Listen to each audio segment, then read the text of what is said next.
Assalamu alaikum, everyone. I'm Rashmia Mansoor, and I'm in year 11 at Haileybury College. Can everyone hear me? Yes, Okay. Growing up in the West as a young Muslim can sometimes be daunting and difficult, especially when you're surrounded by people who might criticize you because of your faith, the way you dress up, your hijab, your beard. On top of that, we are constantly surrounded by fitna, or aspects of society that don't fit into our moral code. Our friends at school might do things that we as Muslims are not supposed to do, but we have to understand that our moral code is for the best. Let's say you went to a doctor and he prescribed a certain medicine for you. You would trust his judgment and you would buy that medication to treat your illness. Likewise, if Allah subhanahu wa ta'ala, the one who created you, has told you to pray 5 times a day, has told you to help the poor, to respect your parents, to dress modestly, why wouldn't you listen to the one who created you, and hence the one who would know the best for you? Today I'll be focusing on growing up as a young Muslim in the West and how it is integral for us to be proud of our identity and to hold on to our identity. In the West, in Australia, you might be bombarded with statements about women's rights in Islam or politics of the Middle East, questions, to do with being Muslim. And sometimes those statements can cause us to feel upset or bullied. People might use harsh words against us. And often, people who haven't grown up in the West or people who aren't Muslim won't understand that societal struggle. But my message to everyone is don't lose hope. The Quran was the first document in history to give women the right to inherit property. Islam gave women the right to gain education, to have jobs, to run businesses at a time when women lacked those rights. The first university in the world was founded in 895 CE by a Muslim woman by the name of Fatima al-Fihri, and that university is called the University of Al-Qarawin, and it still exists today. It was the first institution to award degrees in medicine and mathematics. As young Muslims, and especially as young Muslim women, when you look at our vibrant history and all these role models, you have so much to be proud of. The wife of the Prophet Muhammad sallallahu alaihi wasallam, who was Khadija radiallahu anha, she was one of the most successful businesswomen of her time. She was independent. She made a name for herself. As Muslim girls, you have incredible role models to look up to. Khadija's instant belief in the faith and her womanly power, Aisha radiallahu anha's intelligence and academic prowess, Bibi Asia's kindness and bravery, and Maryam's iman and mental strength. You can look at the Islamic Golden Age, which was a period of time in history of cultural, economic, and scientific flourishing in the Muslim world, when the Muslim lands were the most advanced, while Europe lurked in the wretched Dark Ages. It was the Muslims who invented algebra and algorithm, eye surgery, and optics. You can look at the mighty Muslim empires that ruled parts of the world, like the Umayyad Muslim dynasty that ruled Spain, or the Ottomans that ruled North Africa, the Middle East, and Eastern Europe, the Mughals who ruled the subcontinent, including Bangladesh, and dozens more Islamic empires, as you can see on the map. When you look at all of this and when you look at our history, you have so much to be proud of.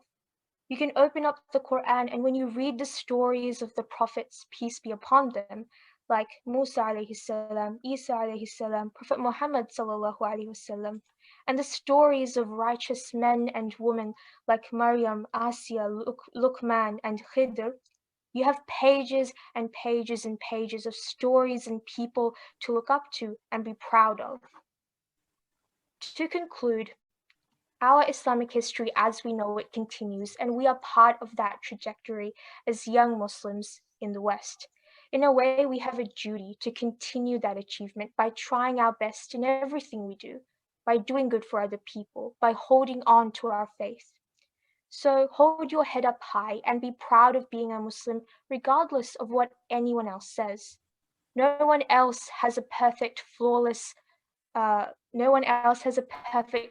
guide, the Quran, or a multitude of amazing role models, or a vibrant, rich history of empires and conquest, like we the Muslims do. And best of all, we have Allah the Almighty, and He can do everything. Thank you very much for listening. Jazakallahu khairan. Amazing speech, mashallah. May Allah bless you. May Allah bless all the attendees who are enjoying the speech from our youngsters. May Allah accept your families, inshallah.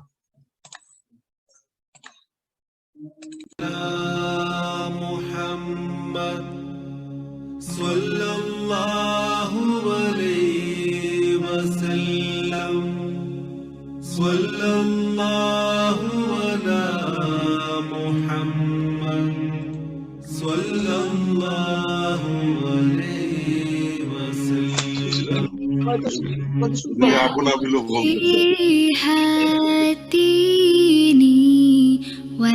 والكرم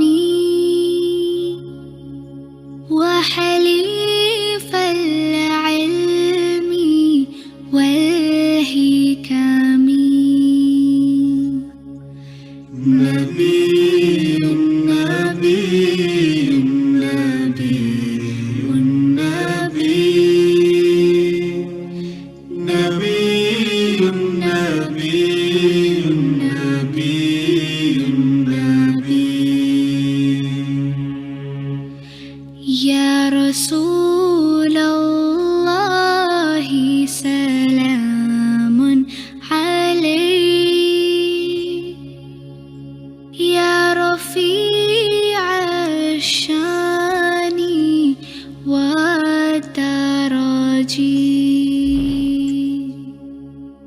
رسول رسول رسول رسول رسول رسول رسول رسول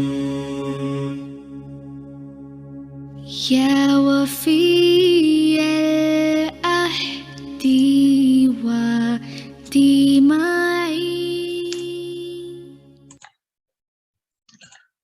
Alhamdulillah Rabbil Alameen.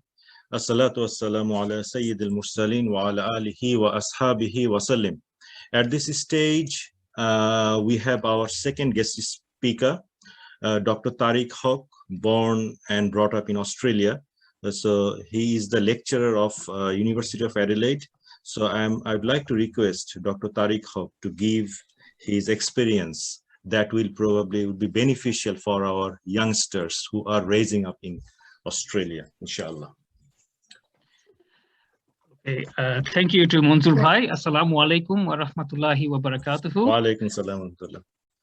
So thank you to Munzur Bhai for this fantastic opportunity and for organizing such a wonderful event. I'm very happy to see all of the participants and especially the youngsters here doing an amazing job. Okay, so let me share my screen with you right now. And let's see if that will work, inshallah. Yes, shared. Yes, we can see that. Okay, can you see that? Yes. Okay. Yeah. All right. So basically, I am just going to give us a short speech about my experiences as a Muslim who was born in Australia and raised in Australia.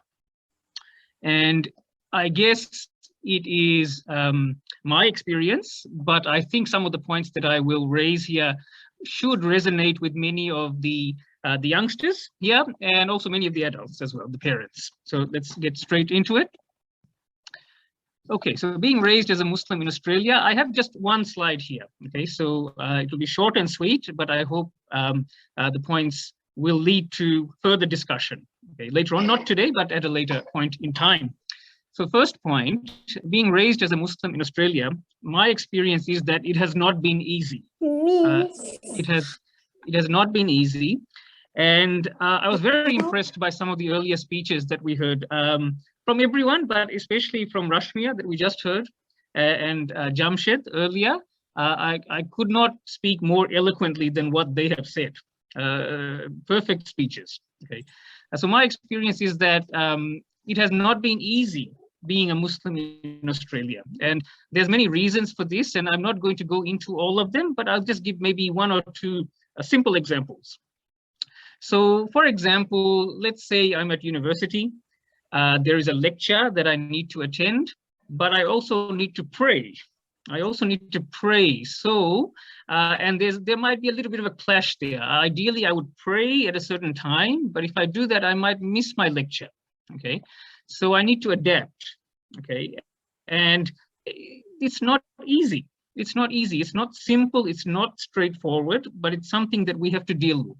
Or if you are doing your job, many times such a similar situation could arise. Okay, so that's just a simple example, and I'm sure many of us can come up with lots and lots of examples. Okay, so that's the first thing. Now I want to move on to another point that has really helped me. Okay, and I've just listed on the screen there the 5 pillars of Islam. Okay, and we all know this: so faith, prayer, charity to the poor, fasting, pilgrimage. Okay, so we all know this. The reason I point this out is because my parents emphasized this to me a lot. They really emphasized this to me a lot, and I consider this to be a critical thing that they did. Okay, without that, I could be in a lot of trouble. Okay, they emphasized this, and it was absolutely crucial. So I'm very grateful to them. I'm grateful to Allah that I got this knowledge. And I want to emphasize one other point. I learned these 5 pillars of Islam in English. Okay, and the reason I mention this is it's something that I could understand. Okay, it's something simple that I could understand and which I held on to in my entire life. Okay, it was crucial. And the point that I want to make here is that we need to speak to our children in a way that is easy for them to understand, and the message is given to them in such a way that they can remember it and apply it in their lives. Okay, that's the point that I want to make there.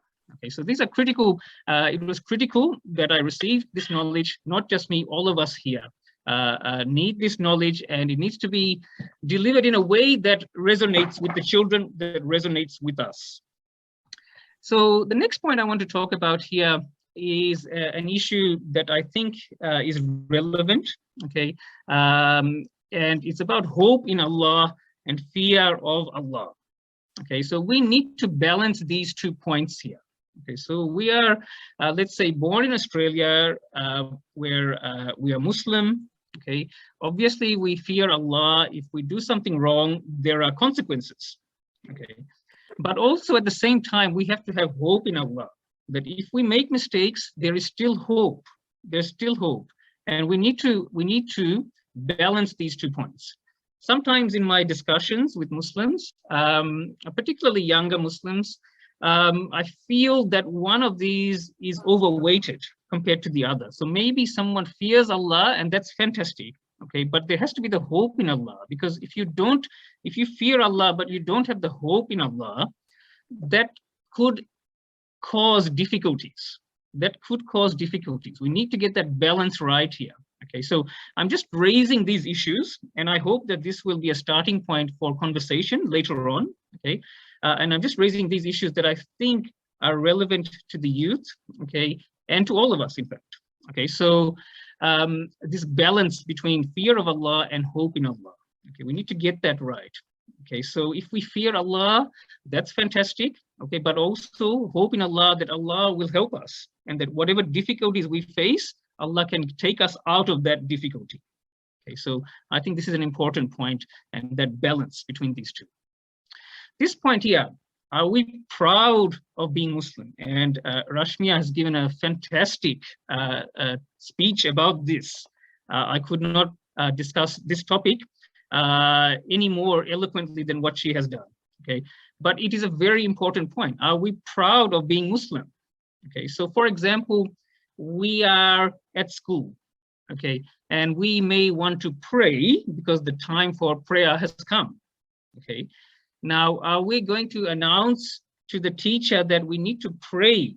Okay, we need to pray because this is what our religion tells us to do. Or are we going to delay our prayer and maybe not make that point clearly? Okay, now pride in being Muslim is very important. Okay, and it's much more important than you might think. Okay, because pride in being a Muslim influences our whole life. Okay, when we go to work, when we go to school, if we are proud of being a Muslim, we will present ourselves in a certain way, and others will respond to that. If we are proud of being a Muslim, we are open in our discussions about Islam with others. They will perceive us in a certain way that will be beneficial to us. Do we behave like this? Okay, and my experience is that maybe we don't. Maybe we don't emphasize these points. Maybe we pray, but we don't tell others. Okay, we just do it, and that's great. But can we do a little bit better? Can we educate others around us about our religion and give a good impression of Islam to them? Okay, so I think this is an issue that we can all work on. Here's another related point. Do we expect to be successful as Muslims in Australia? Okay, do we expect to be successful as Muslims in Australia? So we are going about our daily lives. Okay, we are practicing our religion. Do we expect to be successful as Muslims in Australia? So here's an example. Let's say we are going for a job interview. Okay, we are going for a job interview, and I work at a university. I have the great privilege and honor of discussing issues with our young students who have fantastic ability, superbly talented. They might have a job interview coming up, okay? And then the discussion might go like this. Brother, you have a job interview coming up. How do you think you're going to go? That's the question I might ask them. How do you think you're going to go? The brother, very talented brother, okay, might say, I'm not sure. I'm not sure. I'm not sure. Is that a good response? Not really. Not really. How are you as a Muslim going to convince the selection panel that you should get the job? Okay, and not others? It's very competitive. Okay, do you have the belief that you are deserving of success? You know, and as Rashmia has said, it's hard sometimes to be proud of being a Muslim. Sometimes it's hard. You know, there's not, sometimes in the media, you will hear things and you might feel that being a Muslim, maybe you're not so proud of being a Muslim when you hear those things. Okay, but as Rashmia has said, we have many positive examples that we can draw on. Okay. And not only from the time of Prophet Muhammad sallallahu alaihi wasallam, but also more recently, in more recent times, we have sporting heroes that are fantastic role models as Muslims. Okay, I won't mention, I could maybe give you a few, maybe if you follow AFL football, for example, we have Bashar Hooli, who was a Richmond player. He won 3 premierships. If you follow AFL, those of you from Melbourne in particular would know, I guess, inshallah. So do we expect to be successful as Muslims in Australia? This is a very critical point, because I think there are practicing Muslims, mashallah, very good Muslims. But when you really try to talk about this issue and really delve into it, they may not expect to be successful. Okay, and that influences the outcomes in their life. Okay, so we need to think about this. And just to finish up here, being raised as a Muslim in Australia, I want to recognize the tremendous efforts of previous generations of Muslims in Australia. Okay, so for me, what does this mean? This means, for example, we have access to restaurants that serve halal food. Okay, that is fantastic, a fantastic service to Muslims. Okay, we have masjids. We have fantastic imams. They're doing fantastic work. Okay, and we are benefiting from that as Muslims in Australia at the moment. So the point that I want to make, just looking at the last point, they're building on what previous generations have done. It's now our turn here. So what are some examples here? So we can all play our part in this. So for example, let's say you are good at maths, for example. Okay, you can offer a maths tuition service for Muslim students who need it and help them. Let's say you are good in playing sports. You can arrange to have regular sports and help other Muslim children to participate and get better in sports. this all counts, okay, because it builds up our pride, it builds up our confidence, and helps us to present ourselves in a better way to the general society. Okay, so so these are the points that I've got here. It's just a short speech. I hope that this will serve as a starting point for future discussions, okay, between parents and their children, and between senior Muslims and other Muslims, and for all of us. So just a short speech. Thank you very much to Monzur Bhai for this opportunity. And if any of you want to discuss this with me further, I'm very happy to do so at a later time. So that's all from me. Thank you again. And assalamu alaikum wa rahmatullahi wa barakatuh. Wa alaikum salam wa rahmatullah. Amazing.